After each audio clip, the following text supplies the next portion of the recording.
animals and animal spirits and animal guides are fantastic messengers, but sometimes it feels like, okay, are you a sign bird or are you a bird? I'm here to help you know when the animals are talking to you. 6 easy ways to determine if an animal has a message for you. I'm a psychic and animal mystic, and this is just what I use. These are the tools and the brain thinking things that I do. It's not what everyone does, but I still think it's helpful to know these things, so here I am. Okay, here we go. The first way is if you see an animal, if you hear an animal walking on a hike or whatever, and you see an animal and you're like, is this a sign? What were you doing right before that animal appeared, however it appeared? Were you brainstorming? Were you on a roll with a new idea? Were you making a decision or in the process? Or had you just made a decision moments earlier? If an animal appears very recently upon a new idea, a new inspiration, or a new decision, it could be a message, especially if it happens right as you're thinking of it, doing it. For example, if you made a decision to sell your house and move that morning and you went on a hike that afternoon and a deer crossed your path, it may be because you were on the precipice of a big life change and the deer is here to say, hey, let's use your instincts. Is this a time to run and go, or is this a time to stop and think? Whatever deer means to you, I can help you decide. Link to book a reading in the description below. So that's definitely something to pay attention to, is what were you doing, thinking, talking about right before the animal made itself known to you, however it did that. And then ask for validation, confirmation, whatever it is you do. You can always ask for confirmation. So if you see an animal and you think, oh my gosh, that one has to be a sign, or I don't know if it's a sign or not, always ask for confirmation. Everyone has intuition and psychic ability to a certain extent. Anytime that you think something might be a something, you can always ask for confirmation. You can pray about it, you can ask your guides, you can meditate on it, you can just ask for a sign from the universe. Whatever it is that you do, you can always ask for confirmation. So if you see an animal and you think it might be a sign, you think it might not be a sign, you can ask for confirmation one way or the other and you will get it. The second way to kind of determine if an animal has a message for you is if you saw it in a dream. If an animal came to you in a dream, especially in a very memorable way where you don't normally remember your dreams, but you remembered that giant whale who sang at you in your sleep last night, that one's probably a bit of a messenger animal, I would say. If you dream about your cat, who, you saw right before you went to bed, maybe not. If you dream about a pet who has since deceased, like a passed on pet, that could be a sign from them. They also come to us as ancestors, I fully believe that. So that could be something. It could also just be that you miss them. And our brains process weird things in dreams. I'm very careful with dreams. Not everything in a dream is something, because our dreams are crazy. But if it's an animal that you hadn't thought about recently, or if it's something you used to be really obsessed with when you were younger or something, and now it has come to you in a way in a dream that was very memorable, you're going to want to look into the symbolism of that animal and what it means to you. Dreams can mean things, they can also not mean things. So again, ask for confirmation. If it's an animal that you do not see regularly, if it was very, very memorable, especially if you don't normally remember your dreams, if it was very vivid, if it was very specific, if the whale says something to you with people words, pay attention. Pay attention. Pay attention. The third thing that I like to pay attention to is, did the animal interrupt me? Sometimes, especially my crow babies, will kind of start squawking at me from the forest if I'm on track of something I shouldn't be doing. For example, I was really looking into buying a rune set. I really wanted to cast runes, read runes, use them for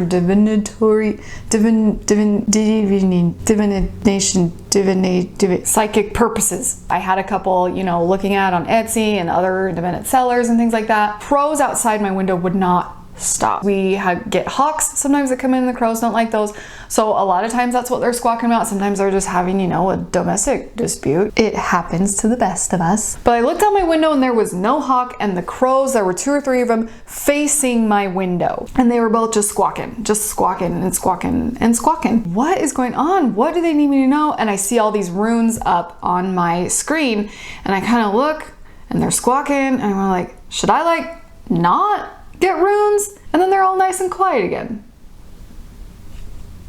So I didn't buy runes. If an animal interrupts you, animal sounds interrupt you, they dart across you on the trail, birds flying, if they do something in a way that interrupts whatever it is you're doing, look at what it is you're doing and see if it is something that you need to ask about, that you need to think about, that you need to question, that you need to ask them about. Number 4, is the animal rare? Do they belong where you are seeing it? At the zoo, this one doesn't count.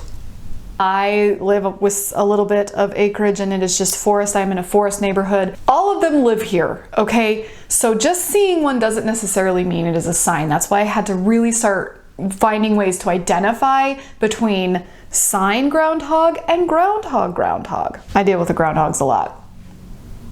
But if the animal doesn't belong where you are, could be a sign for you, could be an animal messenger or an animal guide. This isn't necessarily like if I see a giraffe waltzing through my forest, that's a sign giraffe. That would definitely mean something, but I'm not going to be seeing that. I'm just not. If you are seeing something that usually comes through at a different time of year, like if you're seeing something that usually migrates through and shouldn't be there, could be a sign. If you see them at the wrong time of day, my neighbors saw the bear at like 1 o'clock in the afternoon once, which was very, very abnormal. They are a dawn and dusk or a bit of a nighttime friend. If I had seen the bear at that time of day, I would have considered it to be indicative of something. I would have been like, hey, what do I need to know from the bear? And I would have been like pretty immediately sitting down and meditating on what the bear needed me to know. Maybe it's nothing and I just needed to take a break. Sometimes that's all the messages is take a breath, relax for a second. So time of day is another thing if you see them at a weird time of day. If you see them in a weird place, if it is a bird who normally eats off of the trees and at a feeder but is on the ground in front of you, that might be kind of weird. If you see a bat during the day, that's kind of weird. If you see them in a weird time of year, if I see the bear in the wintertime, I'm gonna be concerned. I am gonna be concerned for the bear because that means they're gonna have a hard time getting through the rest of the winter. If they're shy and you see them. I had a catbird experience once. You ever heard of a catbird? They will bamboozle you into thinking there is an abandoned kitten in the woods. Do not follow them.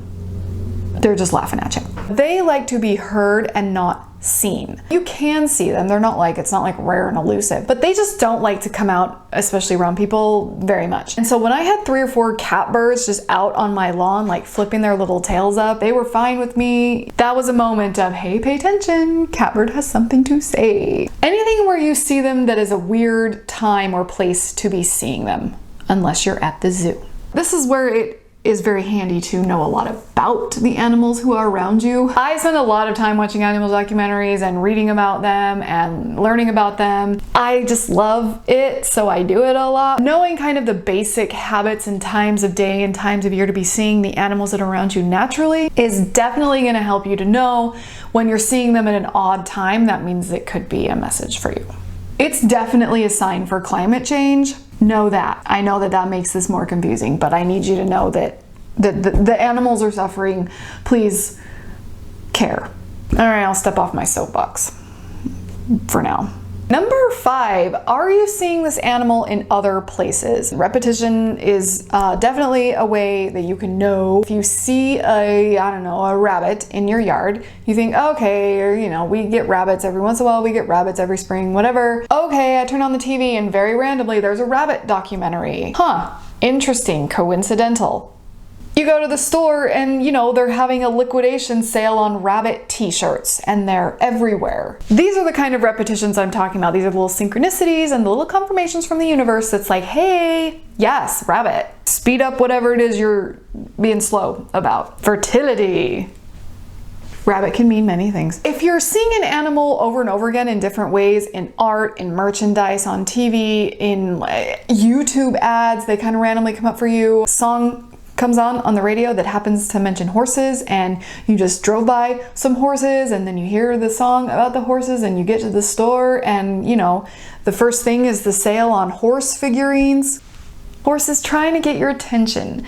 So maybe look into what the horse means for you. Those are just some examples, but if you're seeing the animal over and over and over again, not just the animal in person and not just hearing them with where you are with your ears, but you're seeing them in other kinds of ways, and if someone else brings it up in conversation, what? Unprompted, of course. If you're like, hey, what do you know about horses? And they're like, horses! My neighbor had a horse once. That's not confirmation, that is conversation. But if you are sipping on coffee talking about, your kids and funny things, and they go, oh, we've been thinking of buying a horse. Those kinds of moments are what you need to be looking for. or what you need to pay attention to if they start to happen frequently. So repetition of the animal and seeing it in different ways in different places, probably a sign that they have a message for you. Look into them. The sixth and final way to determine if an animal is there with a message for you is to stop and think about how you feel when you are seeing this animal. Maybe a pigeon lands in your front yard and you're like, huh, a pigeon. I wonder if pigeons have symbolism and has a message for me. How do you feel when you are looking at that pigeon? Does peace come over you? Does a drive to learn more about pigeon? Does something very random pop in your head that has nothing to do with anything? That's the message the animal has for you. Animal symbolism isn't a cut and dry thing. That's where someone like me I feel like can be helpful. You can buy the books that tell you what animals mean and what symbolism behind it, and if you see this, it means this omen and blah, blah, blah. But these animal guides are personal. So they are going to give you a message and reach out to you in a way that matters to you and in a way that's going to get the message across to you. So if you do see a rabbit and you're like, I don't really understand what I need to speed up. I don't know what that's talking about. I don't understand fast and speed. I don't know what that means in my life. That rabbit could not mean that for you. It's a general symbolism thing. If you see the rabbit and you think, I wonder if this is a sign rabbit. How do I feel? And then suddenly in your head pops up Easter Sunday with your grandma, and you remember she told you something, but then you couldn't quite remember what it was she told you, but you remember it was important and you wanted to remember it, now you don't remember it. It's time to reach out to your grandma. She sent you a rabbit. These are the kinds of things that it takes a lot of your own intuition for, and this is why I say that people like me who can help you determine what these things mean can be helpful. On the flip side of that, you cannot rely on people like me to help you. I have a whole video on why you should not see a psychic, and this is in line with one of those. I can help, especially in the beginning, or if there's something that doesn't quite make sense to you at all. But in the small moments, which most of the time these are small things, we do not have life-changing guidance from our guides and our animal guides all the time. You can't change your life every week, okay? They're here very, very often with small messages to just help things be a little easier for us. For these little moments and these little things, when you're seeing these animals and you think that they mean something, check in with how the animal is making you feel. Check in with how you feel in that moment and just ask, is this something I need to pay attention to? Sometimes you just get a nice feeling of peace and you watch the rabbit munch on some grass and it hops away, and that's the end of it. Other times you're watching and you're thinking how you feel, and a feeling of your grandmother comes over you, and that's when you're like, oh, something. It could be anything. These are just examples. I wish I were better at coming up with examples. Check in with how the animal is making you feel. Check in with just what comes to mind as you're looking at this animal and thinking about it and admiring it and enjoying it. See what your intuition is telling you. It's going to help the most out of all of these tips. One more thing that I want to say. If an animal comes in your life, appears out in the wild, you see an animal, you are in there, it happens, you see an animal, please respect the wild. Please respect the animals that are not your very own pet. Please do not turn these animals into your pets. Do not feed them. Do not try to pet them. Do not try to capture them. I feel like this is common sense, but I'm gonna say it anyway because my heart needs me to say this. Wild animals are wild, okay? So we need to keep them that way. They are critical to the environments around us and to Mama Earth, okay? Mama Earth needs them. We really need to keep them wild. It is the safest and best thing for them. I hope this was helpful and that you can now start to determine if animals that you come upon are animals, or sign animals. If you made it this far into the video, please consider subscribing to this YouTube channel. My name is Kim and I am a psychic and animal mystic. I recently did a reading with the crows. You can see that video right here. And for just more of my face and other psychic things, you can click or tap right down here. Thank you so much for being here, and until we meet again, remember that we are all gonna be okay.